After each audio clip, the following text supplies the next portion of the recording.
Hey everyone, welcome back to AI.Divine Insights. Today, we're going deep, like really deep.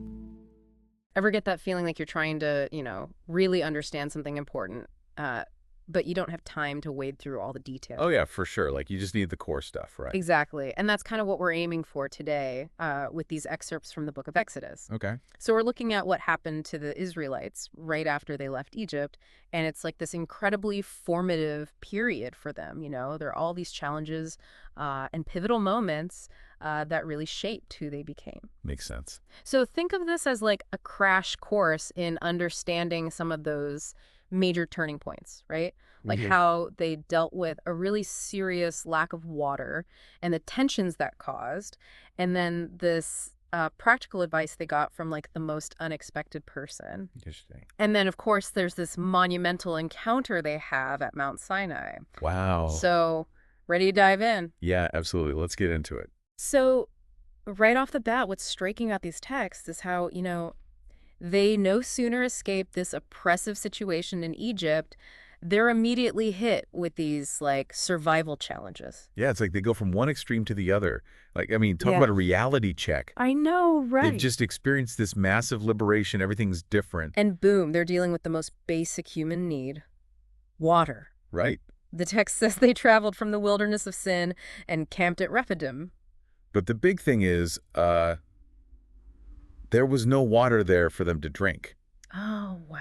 which really sets the stage for the first major test we see them facing here. Yeah, and things escalate pretty quickly, don't they? Oh, yeah. People are understandably stressed, right? Hey. So they start complaining to Moses, demanding water. It's like, why did you even bring us out of Egypt if we're just going to die of thirst out here? You can almost feel the desperation, right? I know, totally. They're worried about themselves, their kids, even their animals. And Moses is caught in the middle, Right. feeling all that pressure. Yeah. So he cries out to the Lord, "What am I supposed to do with these people? They're about to stone me." Yeah. So here's where things get interesting. What guidance does Moses get, and what happens next? Well, in that moment of crisis, Moses turns to God for direction. Okay. And the instructions he receives are very specific. So first, he's told to walk ahead of the people, taking some of the elders with him. Okay. And there's this significant detail. He's got to take the rod with him, the same one he used to strike the Nile. Oh, right. Yeah. And then he's told to go to this rock in Horeb, strike the rock with the rod, and water will come out. Wow. It's a really powerful image, isn't it? Like Yeah. it connects back to those miracles they'd already seen. It's like a reminder of God's power, Totally. And the text says Moses did so in the sight of the elders of Israel. Simple as that. And the water flowed. It did. So it's not just about God meeting their immediate need. It's also about reminding them that he's consistently providing for them, even in these new and really challenging situations. Yeah, I think it's a really important lesson for us too. Absolutely. Like remembering those past victories can be so crucial when we're facing doubts. It's like an anchor, right? Exactly. So they go from this near mutiny to a miracle, just like that. Right. And it's not just about quenching their thirst, is it? No. The place where this all happened is given a new name, or actually two names, Oh, yeah. Massa and Meribah. So what's the deeper significance there? So those names are directly linked to what the people did in that moment. Right. Massa means testing, and Meribah means contention or quarreling. Okay. And Moses named the place these things specifically because of, well, their behavior. Because they tested God. Exactly. The text says they were saying, "Is the Lord among us or not?" Wow, that's powerful. It is. And, in ancient cultures, names held a lot of meaning. They reflected a place's character or the experiences surrounding a child's birth. Yeah. So by naming this place Massa and Meribah. Right. It served as this constant reminder of that early test of faith and the conflict that came with it. So even after seeing all these amazing things God had done, they still struggled to fully trust and rely on him when things got tough. It's a very human struggle, isn't it? Totally. So they have this test of faith. God provides water miraculously, and then they're immediately hit with a different kind of threat, Oh, a right. physical attack.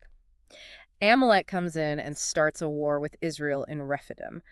This seems to come out of nowhere. It does, and it really shows how vulnerable they still were during this journey. It's not just the elements they have to worry about. Nope. It's also these external enemies. Right. So how does Moses handle this? He's pretty proactive. He instructs Joshua to choose men and lead them into battle. Okay.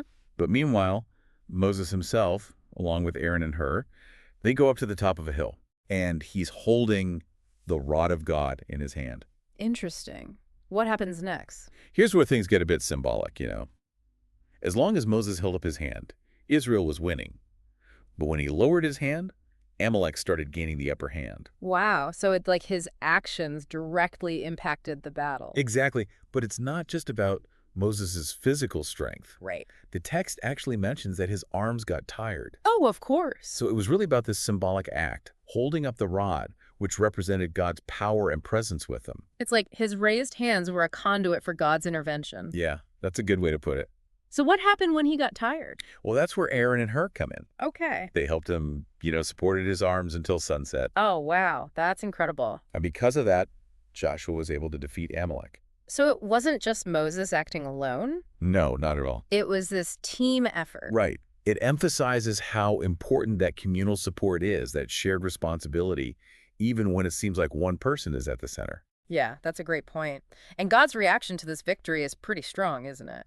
It is. The Lord tells Moses to write this for a memorial in a book and recount it in the hearing of Joshua, that I will utterly blot out the remembrance of Amalek from under heaven. That's a serious statement. It is. It shows that this is not just a one-time thing. There's this ongoing opposition between God and Amalek. Okay. Then Moses builds an altar and names it, "The Lord is my banner." So again, emphasizing that their victory came from God. Exactly. And the text is very clear. The Lord will have war with Amalek from generation to generation. This wasn't just an isolated conflict. It established an ongoing dynamic. Fascinating. So they've dealt with the water crisis. They've faced an enemy and won. Now things shift a bit with the arrival of Jethro, Moses' father-in-law. Right. He's heard about everything that's happened.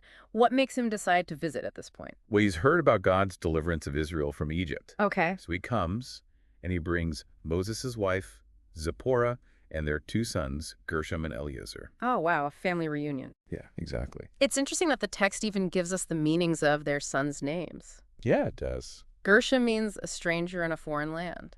Which reflects Moses' time living in Midian. Right. And Eleazar means, the God of my father was my help. So acknowledging God's help in Moses' life. Yeah, it's like these little glimpses into their past experiences are embedded right in their names. I love that. So there's this reunion, they catch up. Moses tells Jethro all about the challenges they face and how God intervened each time. Right. And Jethro's reaction is just joy and recognizing God's greatness. Yeah. But then he notices something about Moses' daily routine that really concerns him. What does he see? He sees Moses sitting there, judging the people from morning till evening, with everyone standing around him waiting for his decisions. Oh, wow. So he's basically acting as a one-man judicial system. Yeah, pretty much. And Jethro sees this and asks, "What is this thing that you are doing for the people? Why do you alone sit and all the people stand before you from morning until evening?" Yeah, he's like, this isn't sustainable, Moses. Exactly. He recognizes how inefficient this is and the toll it's taking on Moses. So true. It makes you think about the burdens of leadership and knowing when to ask for help. Right. And Moses explains that the people come to him to ask about God's will, to settle disputes, to learn the laws. It's like he's the sole source of guidance and justice. I know. So what does Jethro say to that?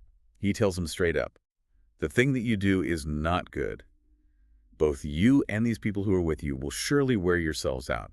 For this thing is too much for you. You are not able to perform it by yourself." He's calling him out, He is. saying this approach is going to lead to burnout for everyone involved. Exactly. So what does he suggest Moses do? Well, Jethro, being the wise guy that he is, offers a really practical solution. Okay, what is it? He tells Moses to delegate, Okay. to choose capable leaders from among the people. Okay. Specifically, men who fear God, men of truth, hating covetousness. So not just anyone. No, definitely not. He's emphasizing the qualities these leaders need to have. Right, so integrity is key. Absolutely. And then he says to appoint these men as leaders over thousands, hundreds, fifties, and tens. So creating a hierarchy of leadership. Right. And these leaders would handle the smaller, everyday cases. Leaving the really complex issues for Moses. Yeah, exactly. So it's a brilliant solution, isn't it? It is. Not only does it take some of the pressure off Moses, but it also creates this more accessible and efficient system for everyone. Right. And it's a really significant moment in the development of the Israelite society. It's laying the groundwork for a more structured and organized community. That's a huge point. So does Moses actually take his advice? He does. The text says he listens to Jethro and puts this system into practice right away. That's great. He chooses capable men and appoints them to these different levels of leadership, establishing a clear structure for dealing with all these legal and social matters. So the impact of this conversation with Jethro is huge. It's massive. It changes the entire way they operate, making it more sustainable and less reliant on just one person. Right. And after this, Moses says goodbye to Jethro, who goes back to his own land. But he leaves behind a legacy. Absolutely. His advice shapes the way Israel is governed moving forward. Wow. Okay, so they're more organized. They've seen God provide for them. They've even won a battle. Now comes a big one. Mount Sinai. Exactly. This feels like the central point of their journey so far. It really does. So they arrive at the wilderness of Sinai 3 months after leaving Egypt, and they camp at the foot of the mountain. It's a significant location, both geographically and spiritually. Totally. And this is where Moses has that incredibly powerful encounter with God on the mountain. Right. What's the main message he receives at this pivotal moment? Well, the Lord speaks to Moses from the mountain Okay. and reminds the people through Moses of all he did to the Egyptians. Okay. He says, I bore you on eagle's wings and brought you to myself. That imagery is so powerful. It is. It emphasizes the miraculous way. He rescued them from slavery. And also that he's building this very personal relationship with them. Exactly. It's not just about freedom, it's about belonging. So beautiful. And then he lays out the terms a covenant. He does. He says that if they obey his voice and keep his covenant, they'll be his special treasure above all peoples, Oh, wow. a kingdom of priests and a holy nation. That's an incredible promise. It is. So Moses shares all this with the elders, and the people's response is really significant. What do they say? They all agree together. They say, all that the Lord has spoken, we will do. Wow. It's this moment of unity and commitment. It forms the foundation of their relationship with God. Absolutely. And then the Lord tells Moses that he's going to come down in a thick cloud so that the people can hear him speaking to Moses. Okay. And as a result, they'll always believe in Moses. It reinforces Moses' authority. Right. And his role as the intermediary between God and the people. Yeah, that's so important. So then there's this period of intense preparation. Right. This anticipation is building for this incredible encounter. What are the specific instructions giving to the people as they get ready? The Lord tells Moses to have the people consecrate themselves for 2 days, Okay. to set themselves apart. To purify themselves. Yeah, and to wash their clothes. They're getting ready for something big. So they're preparing physically and spiritually Exactly. for what's going to happen on the third day. Right, because on that third day, the Lord himself is going to descend upon Mount Sinai In the sight of all the people. in the sight of all the people. And there's this crucial detail. What's that? They have to set boundaries around the mountain. Boundaries. Yeah, and there's a serious warning. Anyone who touches the mountain, whether it's a person or an animal, will die. Wow. Except for when the trumpet sounds a long blast. So there's this element of danger, this sacredness that's emphasized. Absolutely.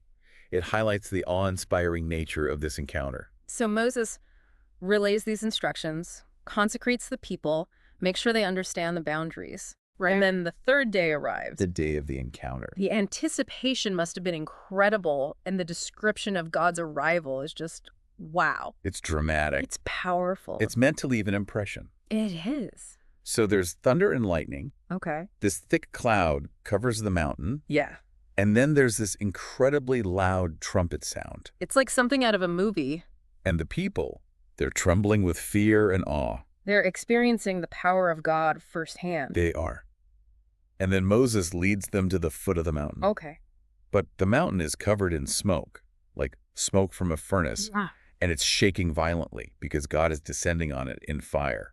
This is intense. It is. Yeah. And the trumpet sound just keeps getting louder and louder. Wow. So in the midst of all this, what's happening with Moses? Well, as that trumpet keeps blasting, Moses speaks. And God answers him with a voice. A direct conversation. A direct conversation. Yeah. And then God calls Moses to come up to the top of the mountain. Okay. But he gives him another warning. What's that? He says to make sure that the people, and even the priests, don't break through that boundary to try and look at God. Because they'll die. Right. It's like there's this invitation to approach, but also a limit on how close they can get. It's this balance between humanity and the divine. Exactly. Yeah. And even after all these instructions, Moses is still worried? Right, because he's like, well, you told them not to touch the mountain, so how can they come up? Exactly. And God reiterates the instructions. So Moses and Aaron are to go up. Right. But the people and the priests have to stay back. Okay. And the section ends with Moses going back down the mountain to talk to the people. Leaving us right on the edge of what's to come. Yeah, the giving of the law. This encounter at Mount Sinai is a pivotal moment for the Israelites. It establishes their covenant with God. It lays the foundation for their identity as a nation. The power and majesty of God's presence are undeniable. It must have profoundly shaped their understanding of who God is. So, in this deep dive into Exodus, we've covered a lot. We started with that critical need for water and the test of faith it brought. Right. We saw how they faced an enemy and won through divine help and that collaborative effort. Yeah, teamwork makes the dream work. Exactly. Then we looked at Jethro's advice and how it completely transformed their organizational structure. That's like a master class in leadership. And finally, we were there with them at the foot of Mount Sinai, experiencing this awe-inspiring encounter with God. It's a powerful reminder of humanity's reliance on something greater than ourselves, especially in times of crisis. And the importance of leadership, but also knowing when to delegate, right? Right. You can't do it all alone. And of course, that profound impact of encountering the divine. So, as you think about all this, here's something to consider. Okay. How do these ancient stories, with their challenges and guidance and these encounters with God, resonate with your own life? That's a good question. What are your modern-day rocks? What do you mean? You know, those places where you might find unexpected resources or solutions if you just look for them. Oh, I see. And who are the people in your life who offer you guidance, even if they come from unexpected places? Yeah, that's something to think about. Definitely food for thought. Thanks for that. Thanks for joining us for this deep dive. Until next time. Also, please like and subscribe to AI.DivineInsights for daily podcast episodes. See you next time.